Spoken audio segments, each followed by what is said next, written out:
भाइयों और बहनों, नमस्कार। आज मैं आपके सामने लेकर आया हूँ अपनी एक कहानी, होली के रंग। गुड्डू चल उठ जा बेटे, 8 बज गए हैं और तू अभी तक सो रहा है। आज होली है, तेरी मित्र मंडली आने ही वाली होगी। ले ये चाय पी ले और तैयार हो जा। माँ ने चाय का कप टेबल पर रखा और खिड़की के पर्दे खींच दिए। सूरज का तेज प्रकाश कमरे में चमकने लगा तो उसकी आंखें चुंधिया गई। नींद खुली तो उसे याद आया कि रात को ही वह मुंबई से घर पहुंचा है। आज होली है, रंगों का त्योहार। कभी होली का नाम सुनकर ही वह रोमांचित हो उठता था। मन में उल्लास, उमंगे हिलोरें भरने लगती थी। इस दिन वह पूरे जोर शोर के साथ पूरे ब्रह्मपुरी मोहल्ले में घूम घूम कर होली खेलता था। परंतु ये सब तो अब बीते हुए दिनों की बातें हो गई हैं। जिंदगी में कुछ ऐसा घटा कि उसका जीवन ही रंगहीन हो गया है। लेकिन बरसों बाद इस बार फिर वह कुछ निश्चय करके होली मनाने घर आया है। रंगों से खेलने का विचार मन में आते ही वह रोमांचित होने लगा। ऊपर देखते हुए उसकी दृष्टि छत पर घूम रहे पंखे पर जाकर अटक गई। मन में अतीत की कुछ स्मृतियां विचरण करने लगी। लगभग 2.5 दशक पूर्व उसका जन्म चंबलगढ़ के अपने इस पुश्तैनी मकान में ही हुआ था। जब उसने होश संभाला तब चंबलगढ़ एक छोटा सा कस्बा था। उस समय यहाँ एक राजकीय उच्च माध्यमिक विद्यालय था, पोस्ट ऑफिस था और एक आयुर्वेदिक औषधालय था। उसके घर के सामने ही वैद्य जी माधोलाल जी का घर है, जो सरकारी औषधालय में सेवारत थे। उसके पिता एक छोटे व्यवसायी थे, जिनकी बाजार में किराने की दुकान थी। वैद्य जी के परिवार में 2 लड़कियां थीं। बड़ी लड़की उमा उसके साथ पढ़ती थी और उनकी छोटी लड़की सीमा उसकी छोटी बहन मीना के साथ पढ़ती थी। पिताजी और वैद्य जी का स्वभाव काफ़ी हद तक मिलता जुलता था, जिसके कारण दोनों परिवारों में घनिष्ठता थी। वैसे उनके पूरे ब्रह्मपुरी मोहल्ले के लोगों में प्रेम व सद्भाव था। लोग एक दूसरे की मदद करने में आगे रहते थे और सुख दुख के काम आते थे। दिन भर वह उमा के साथ स्कूल में पढ़ता था। शाम को मोहल्ले के बच्चों के साथ मिलकर दोनों गलियारे में खेलते थे। पिताजी को तो दुकान से फुर्सत ही नहीं मिलती थी। रात को वह किताबें लेकर वैद्य जी के घर चला जाता था। उमा के साथ वे उसे भी पढ़ा देते थे। उनके समझाए हुए विज्ञान व गणित के सवाल सरलता से उसकी समझ में आ जाते थे। कठिन सूत्र भी स्थायी रूप से दिमाग में बैठ जाते थे। वैद्य जी एक माने हुए चिकित्सक थे, जिनका पूरे चंबलगढ़ में नाम था। दूर दूर से मरीज अपना इलाज करवाने उनके पास पहुंचते थे। समय का चक्र अपनी गति से चलता रहा था। हंसी खुशी, प्रेम, स्नेह व सद्भाव के वातावरण में उनका बचपन जल्दी गुजर गया था। उमा के साथ उसने 10वीं कक्षा प्रथम श्रेणी में पास कर ली थी। वे दोनों अब बड़े हो गए थे। उम्र बढ़ने के साथ साथ ही उन पर बंदिशें लग गई थी। उसका वैद्य जी के घर आना जाना कम हो गया था। गलियारों में उछल कूद मचाना बंद हो गया था। होली पर रंगों से खेलना बंद हो गया था। 10वीं कक्षा का रिजल्ट देखकर पिताजी उसकी पढ़ाई पर ध्यान देने लगे थे। उन्होंने 2 विषयों में उसकी ट्यूशन लगवा दी थी। अब केवल स्कूल में ही उमा से उसका मिलना जुलना होता था। फिर कभी कभी जब वह अपनी माँ के साथ उनके घर आती थी तो उसके दर्शन हो जाते थे। दुबला पतला बदन, तीखे नाक नक्श, सिर के लंबे घने बाल और कमल सी काली आंखों वाली उमा की सांवली सूरत धीरे धीरे उसके मन में घर कर गई थी। जैसे जैसे उनके बीच दूरियां बढ़ती जा रही थी, वैसे वैसे ही उसके मन में उमा के प्रति आकर्षण भी बढ़ने लगा था। स्कूल में वह जितना हो सकता था उमा के नज़दीक रहने का प्रयास करता था। उमा भी उसे चाहती थी। उससे मिलकर वह प्रसन्न हो जाती थी, हंस हंस कर बातें करती थी और आंखों ही आंखों में उसके प्रति स्नेह प्रकट करती थी। उन दिनों होली का त्यौहार उसे अत्यधिक प्रिय लगने लगा था। कई दिनों पहले से ही उसका मन उत्साह व उमंगों से भर जाता था। होली के दिन वह सुबह जल्दी उठ जाता था और तैयार होकर घर से निकल जाता था। मोहल्ले के सभी संगी साथी एक जगह एकत्रित हो जाते थे। सब मिलकर बाल्टियों में रंग तैयार करते थे। फिर रंगों से भरी हुई बाल्टियां उठाकर होली खेलने निकल पड़ते थे। कहीं से उन्होंने एक ढोलक का इंतजाम कर लिया था, जिससे वह गले में लटका लेता था और लय ताल के साथ बजाने लगता था। उसके साथी ढोलक की थाप पर थिरकने लगते थे, झूम झूम कर नाचने गाने लगते थे और होली के गीत गाने लगते थे। उनकी होली की टोली ब्रह्मपुरी मोहल्ले के एक एक घर में पहुंचती थी। नृत्य, गायन, ढोलक की थाप और रंगों से वे होली की हुड़दंग मचा देते थे। बड़ों का आशीर्वाद लेते थे, अपनों के गले मिलते थे और मिठाइयाँ खाते थे। जैसे ही उनकी टोली वैद्य जी के घर के आंगन में प्रवेश करती थी, वह रोमांचित हो उठता था। ढोलक पर उसके हाथ तीव्र गति से चलने लगते थे और व्याकुल नजरें भीड़ में उमा को तलाशने लगती थी। जैसे ही वह उसे नजर आती थी, वह दौड़ कर उस पर रंग डाल देता था। होली के रंगों में भीगा हुआ उमा का मुस्कुराता हुआ चेहरा देखकर वह भाव विह्वल हो उठता था और बार बार उसकी स्नेह भरी दृष्टि उमा की काली आंखों में समा जाती थी। उसके 12वीं कक्षा में आते आते चंबलगढ़ में तीव्र विकास हो गया था। उसके देखते ही देखते एक छोटा सा कस्बा बड़ा शहर बन गया था। चारों तरफ हाउसिंग बोर्ड के मकानों की कॉलोनियाँ खड़ी हो गई थी। छोटा सा रेलवे स्टेशन बड़ा जंक्शन बन गया था। शहर में तरह तरह के स्कूल कॉलेज खुल गए थे। इधर उधर आने जाने के लिए मिनी बसें चलने लगी थी। 12वीं कक्षा में उमा व दोनों अच्छे अंकों से पास हुए थे, जिसके आधार पर उसे गवर्नमेंट इंजीनियरिंग कॉलेज में एडमिशन मिल गया था। उमा के माता पिता ने उसे आगे पढ़ाना उचित नहीं समझा था। कुछ समय बाद ही उन्होंने अपनी बेटी का विवाह रचा दिया था। यह सब इतना तुरंत में हुआ कि उसे कुछ सोचने समझने का अवसर ही नहीं मिला था। लेकिन जब उमा घर से विदा होकर अपने ससुराल चली गई, तो उसे मन में भर आई खिन्नता का एहसास होने लगा था।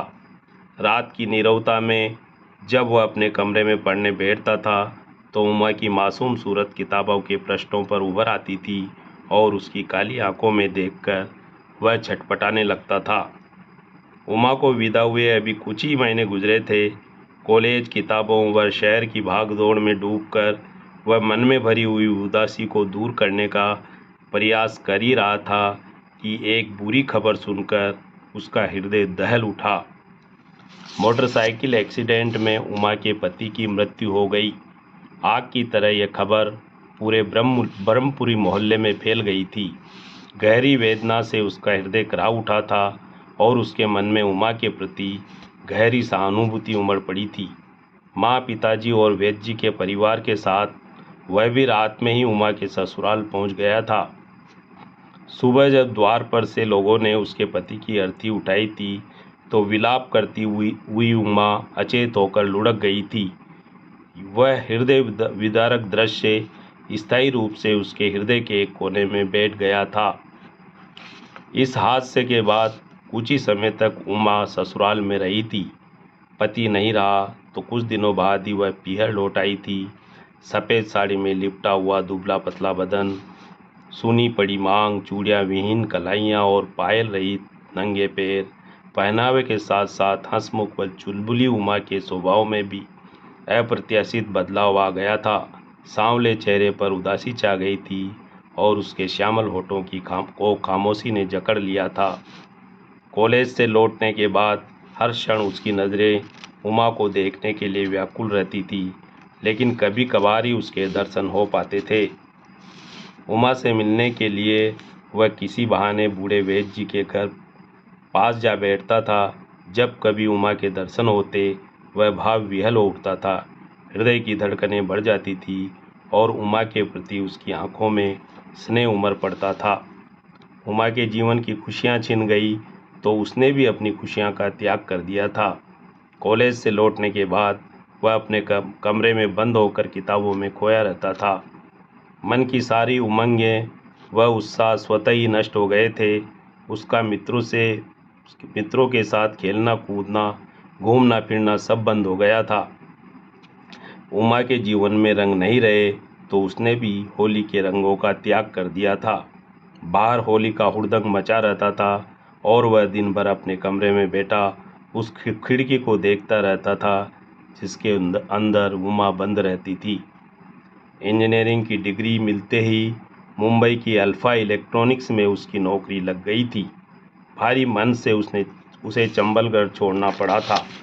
जब घर के द्वार पर माँ और पिताजी के साथ अड़ोस पड़ोस के लोग उसे विदा कर रहे थे, तब वैद्य जी के मकान की बालकनी में खड़ी हुई उमा उसे अपलक देख रही थी। दूसरे दिन ही वह मुंबई पहुंच गया था, लेकिन दो उदास और सूनी आंखें अभी तक उसका पीछा कर रही थी। उसे मुंबई में रहते हुए लंबा समय गुजर गया था। उमा से वह सैकड़ों किलोमीटर दूर हो गया था। उसने उसे भूल जाने का प्रयास किया था, लेकिन वह उसकी स्मृतियों से नहीं निकल सकी थी। नौकरी लग गई तो माँ और पिताजी उसके विवाह के लिए प्रयास करने लगे थे। उन्होंने 3-4 लड़कियों के फ़ोटो भी उसे भेज दिए थे। माँ से जब भी फ़ोन पर बात होती वह उसकी पसंद अवश्य पूछती थी। माँ को तो वह बातों में टाल देता था, लेकिन स्वयं असमंजस की स्थिति में फंसा हुआ था। जब भी वह किसी लड़की के चित्र को देखने लगता था, स्वतः ही उमा का चेहरा उसकी आंखों में प्रकट हो आता था। उसके मासूम मुखमंडल पर छाया हुआ अवसाद व आंखों में उतरा हुआ विषाद देखकर वह उद्वेलित हो उठता था। उसके कानों में उमा की सफ़ेद साड़ी की फड़फड़ाहट गूंजने लगती थी और एक मृदुल सा आकर्षण उसे उसकी ओर आकृष्ट करने लगता था। होली का त्योहार नज़दीक आते आते उसकी मन की पीड़ा असह्य हो उठी, तो मन ही मन उसने एक दृढ़ निश्चय कर लिया और इस बार होली मनाने वह यहाँ चला आया था। आपकी चाय तो ठंडी हो गई है भैया, अभी तक आप सो रहे हैं। उठो भैया, मैं आपकी चाय गर्म करके लाती हूँ। अचानक छोटी बहन मीना का तेज स्वर कानों से टकराया तो उसके विचारों का प्रवाह टूट गया। एक झटके के साथ वह बिस्तर छोड़कर उठ खड़ा हुआ और बाथरूम की ओर दौड़ पड़ा। नहा धोकर वह जल्दी तैयार होने लगा। उसने अपने बैग में से निकालकर स्वच्छ सफ़ेद कुर्ता पाजामा पहना, सिर के बालों को संवारा, जल्दी चाय सुड़की और पैरों में चप्पल पहनकर घर से बाहर निकल गया। महाराणा प्रताप चौराहे पर पीपल के पेड़ के नीचे जमी मित्रों की टोली ने गर्मजोशी से उसका स्वागत किया। एक एक करके सारे मित्रों ने उसे गले लगाया और होली के रंगों से रंग दिया। थोड़ी देर में उनकी टोली मस्ती में झूमने लगी। बड़ी बड़ी नकली मूछें, रंग बिरंगा कुर्ता पाजामा, सिर पर लंबी चोटी वाली टोपी और गोरे चेहरे पर गाढ़े रंगों की टेढ़ी मेढ़ी लकीरें खींचकर मोटे अशोक ने जोकर का स्वांग रच लिया। चूड़ीदार पाजामा कुर्ता और सिर पर जवाहर टोपी लगाकर तेजमल नेता बनकर भाषण देने लगा। पैंट बुशर्ट पर साड़ी लपेटकर पैरों में घुंघरू बांधकर विजय नाचने के लिए तैयार हो गया तो रमेश ने उसके गले में ढोलक लटका दिया। अपने साथियों को मस्ती में झूमते हुए देखकर उस पर भी रंगत चढ़ गई और डंडे उठाकर वह जोर जोर से ढोलक बजाने लगा। झूमती नाचती गाती रंग उड़ाती उनकी टोली को पूरे ब्रह्मपुरी मोहल्ले के एक एक घर में जाकर होली खेलने में पूरे 5 घंटे लग गए। अंत में दोपहर ढलने के बाद वे सब वैद्य जी के द्वार पर पहुँचे। वैद्य जी के आंगन में होली चल रही थी। माँ और पिताजी को वहाँ देखकर उसके मन में प्रसन्नता भर आई। ढोलक बजाते हुए जैसे ही उसने वैद्य जी के आंगन में कदम रखा, वह रोमांचित होने लगा। नाचते गाते रंग उड़ाते हुए उसके मित्रों ने थोड़ी ही देर में वैद्य जी के आंगन में हुड़दंग मचा दी। उसके हाथ तीव्र गति से चलने लगे और उसकी व्याकुल नज़रें भीड़ में उमा को तलाशने लगी, लेकिन वह कहीं नज़र नहीं आई तो उसके अंदर मायूसी छाने लगी। कुछ समय पश्चात नाच गाना थम गया। हंसते मुस्कुराते हुए सब वैद्य जी, उनकी पत्नी, माँ और पिताजी के चरणों में झुककर उनसे आशीर्वाद लेने लगे। उसने भी गले में लटकी हुई ढोलक को उतार कर एक तरफ रखा और सबका आशीर्वाद प्राप्त किया। थके हारे लड़के नीचे आसपास बैठ गए, कुछ लेट गए और कुछ हंस हंस कर वैद्य जी व पिताजी से बातें करने लगे। इसी समय मिठाइयों से भरी हुई प्लेटें हाथों में उठाकर उमा घर में से बाहर आई। सफ़ेद साड़ी में लिपटी हुई दुबली पतली उमा की सूनी आंखों में देखकर वह रोमांचित हो उठा। वह सीधा खड़ा हो गया, उसे एकटक देखने लगा। उमा ने आगे बढ़कर मिठाइयों की प्लेटें टेबल पर रख दी। वैद्य जी का इशारा मिलते ही उसके सारी साथी मिठाइयों पर टूट पड़े, परंतु वह अपने स्थान पर स्थिर खड़ा रहा। उमा को देखते ही देखते वह सहसा भाव विह्वल हो उठा। नीचे रखी बाल्टियों में से उसने दोनों हाथों में रंगों से भरे हुए लोटे उठाए और फिर धीमे कदमों से आगे बढ़ा। वह उमा के नज़दीक पहुंचा तो उसका हृदय जोर जोर से धड़कने लगा। उमा के नज़दीक पहुंचकर सहसा वह जोर से चिल्लाया, बुरा न मानो, होली है। और एक साथ उसने दोनों लोटे उमा के ऊपर उड़ेल दिए। उमा के श्वेत वस्त्र हरे व लाल रंग में रंगीन हो गए। यह देखकर भीड़ में स्तब्धता छा गई। सब आंखें फाड़कर कभी उसे और कभी रंगों में भीगी हुई उमा को देखने लगे। तभी क्रोध में तमतमाते हुए पिताजी बोल पड़े, बेवकूफ़, यह क्या किया है तूने? जानता नहीं किसी विधवा पर रंग डालना पाप है, इसका मतलब समझता है तू? हाँ पिताजी, मैं अच्छी तरह समझता हूँ।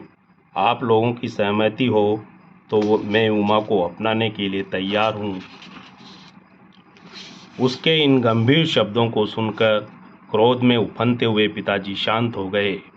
कुछ क्षणों के बाद माँ ने सन्नाटे को तोड़ा, गुड्डू उमा को बचपन से ही चाहता है वैद्य जी। इस बात का मुझे तब एहसास हुआ था जब उमा बेटी अपने ससुराल चली गई थी। उस समय तो हमने इन बच्चों को अलग कर दिया था, लेकिन अब परिस्थितियों ने इन्हें फिर मिलने का मौका दिया है तो हमें इनकार नहीं करना चाहिए। ईश्वर की इच्छा को हमें भी स्वीकार कर लेना चाहिए वैद्य जी। आप लोग मेरी अभागी बेटी को अपना लेंगे तो मेरे लिए इससे बड़ी खुशी की क्या बात होगी भाभी जी। मैं तो जीवन भर आप लोगों का आभारी रहूँगा। बूढ़े वैद्य जी के इन शब्दों को सुनकर सबके चेहरों पर खुशी की लहर दौड़ गई। अचानक ढोलक फिर बज उठी और उमा और उसे घेर कर एक बार फिर सब नाचने गाने लगे। कुछ ही देर में बीच में खड़े वे दोनों होली के रंगों की रंग बिरंगी फुहारों से तरबतर हो गए। तो भाइयों और बहनों, ये थी मेरी कहानी होली के रंग। इसी तरह की एक नई कहानी लेकर मैं शीघ्र ही फिर आपके बीच में हाजिर होऊंगा। धन्यवाद।